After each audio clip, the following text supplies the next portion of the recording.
waktu makan terbaik? Waktu makan terbaik, kalau kita nanti bahas bagaimana sains menjelaskan itu dan bagaimana Nabi menjelaskan itu, maka waktu makan terbaik adalah saat matahari terbit dan sebelum matahari tenggelam. Itu waktu makan terbaik.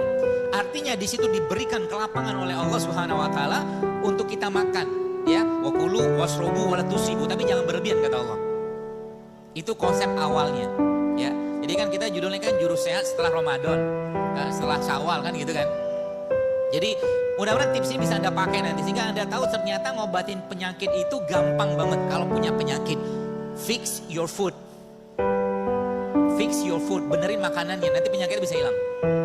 Ya, nah tinggal nanti kita pelajari apa saja yang kita bisa pakai untuk memperbaiki tubuh kita. Baik, jadi makan yang paling baik adalah makan waktu matahari terbit dan sebelum matahari tenggelam. Itu sebabnya Nabi sallallahu alaihi wasallam habis isya ngapain? Gak makan lagi. Jadi kalau Anda mulai sekarang pengen sehat, malam jangan makan. Baru saja ngomong begini gitu kan, tiba-tiba suami, istri, anak bawa martabak, bawa nasi goreng gitu. Baru saja. Apa yang Anda katakan? A'udzubillahi minasyaitonirrajim. Gitu. Jadi kenapa? Karena memang Rasulullah SAW habis isya gak makan, tidur. Ya, jadi cara Anda atau cara kita untuk merontokkan lemak sebenarnya paling gampang banyakin tidurnya, tapi banyakin dalam konteks yang positif ya, karena memang secara sains memang orang yang tidur 7-8 jam tubuhnya bisa membakar lemak sendiri. Gitu ya.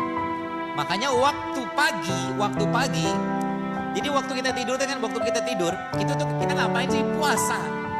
Kan gak makan. Terus paginya ya, paginya kita ngapain? Biasa orang makan kan. Nah, puasa itu saya coba hubungkan dengan berbagai macam disiplin dan ilmu lah gitu kan. Jadi puasa itu kan kalau puasa, sarapan itu bahasa Inggrisnya apa sih? Breakfast. Fastnya di break. Kan gitu kan? Artinya apa? Pagi itu buka puasa. Buka puasa kira-kira lebih cocok makan kurma atau bubur ayam.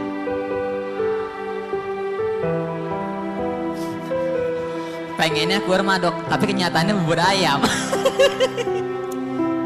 Kalau khilaf sekali sih oke, tapi khilaf berulang-ulang doyan namanya apa?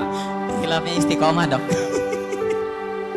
Jadi dari sini kita paham dan itu nanti mulai masuk, kita mulai paham nanti bagaimana cara ngatur makan. Ya, karena emang kata kuncinya atur makanannya. Ya, dari apa yang Nabi sampaikan dan bagaimana sains menjelaskan tentang itu gitu kan. Jadi secara umum Nabi itu contohnya. Jadi Nabi itu apa? Rasulullah SAW adalah Al-Quran berjalan. Apa yang beliau kerjakan itu Al-Quran semua base-nya. Dan wahyu dari Allah Subhanahu Wa Taala kan gitu. Sehingga nanti kita mencontoh Nabi itu ya apa yang beliau kerjakan dan ada pada Al-Quran itulah bagian dari ya mungkin bahasa keren sekarang Tibu Nabawi gitu kan. Tapi bahasa lain saya kan jurusnya Rasulullah. Nah, sekarang lagi heboh-heboh banget tuh. Ya, jadi bagaimana kita mengikuti perilaku Nabi mulai dari bangun tidur sampai mau tidur lagi itulah yang kita kerjakan tiap hari gitu kan. Nabi makan apa? Saya sangat yakin kalau seandainya di zaman Nabi itu ada cilok, ada cireng, seblak, Nabi nggak makan. Kenapa? Waktu sahabat radhiyallahu anhum ajma'in mereka makan biawak, Nabi nggak makan biawak loh. Betul?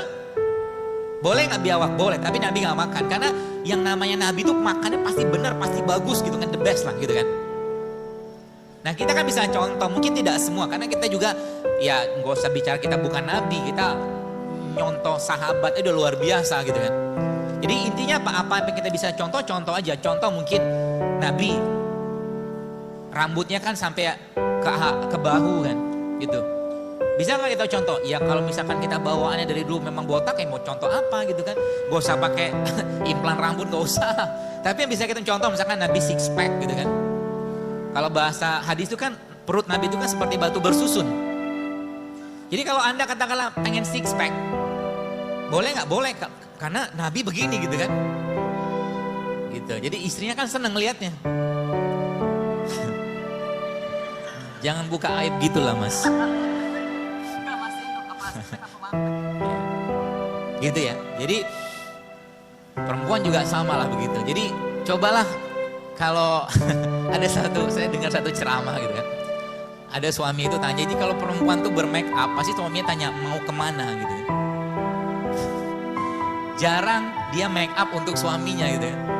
Jadi dia berhias-hias itu untuk di luar, kita nggak bahas lah. Baik, jadi makan terbaik kapan? Makan terbaik itu waktu hormon laparnya lagi tinggi-tingginya. Kapan? Siang. Jadi nanti kalau teman-teman pahami konsep ini, sebenarnya kita tuh nggak usah banyak-banyak makan, tapi lebih banyak lapar daripada makan. Jadi makan sekali sehari cukup untuk memenuhi kebutuhan nutrisi kita. Sehari aja cukup. Ya, kalau mau. Jadi nanti challenge-nya gimana? Challenge-nya begitu nanti. Ya. Jadi jam 7 sampai jam 8 pagi teman-teman sekalian, saat ini atau di jam ini hormon lapar kita lagi rendah-rendahnya. Hormon lapar ya, namanya grelin. Artinya kalau Anda makan pada jam 7 atau jam 8 bukan merupakan waktu yang tepat untuk makan. Kalau Anda pengen tetap makan, maka makannya sebelum subuh. Islam mengajarkan namanya apa? Sahur. Itu makan yang paling baik, bukan paling baik. Itu makan yang terbaik untuk saat itu gitu kan. Apa yang dimakan? Nah ini yang kita perlu pahami. Zaman sekarang banyak orang gak ngerti apa yang dia makan. Allah Subhanahu wa ta'ala sudah sampaikan dalam surat Abasa, "Falyanzuril insana ila ta'ami anna sababna ma sabba." Jadi Allah katakan, tidakkah kau perhatikan apa yang kalian makan gitu kan tiap hari. Contoh gini, teman-teman pernah berpikir nggak ketika kita makan apa ya, gorengan lah yang paling gampang. Ya saya tidak anti gorengan sih ya, tapi saya jarang makan gorengan. Ya, di depan gorengan saya tidak akan caci gorengan, tapi saya tidak makan karena adabnya begitu. Kan gorengan nggak ada sekarang. Saya ngomong tentang gorengan gitu kan. Jadi jangan bilang, oh dokter mencaci makanan, oh ada nggak makanannya. Saya ceritain tentang mereka gitu loh. Sekarang. Dan kita harus tahu juga. Kenapa harus tahu? Karena memang gini. Kita bicara misalkan kita gini, kalau Anda pahami ini maka nanti Anda akan mulai mikir apa yang mau Anda makan. Kenapa? Ketika Anda makan sesuatu maka pilihannya yang dimakan itu jadi bibit penyakit atau jadi sesuatu yang menyehatkan kita gitu loh. Dan Anda sudah jadi di sini nafsunya bermain. Contoh, Anda disuguhin buah, Anda disuguhi gorengan. Kalau Anda pilih atau kita pilih nafsu yang lebih utama, maka kita akan pilih gorengan, betul? Tapi kalau kita pakai akal kita, pakai iman kita, maka kita akan pilih buah. Gitu. Kalau udah sampai pada begitu, maka apa yang terjadi tiap hari itu kita akan seperti itu. Yang dimakan tuh benar terus gitu kan. Kenapa?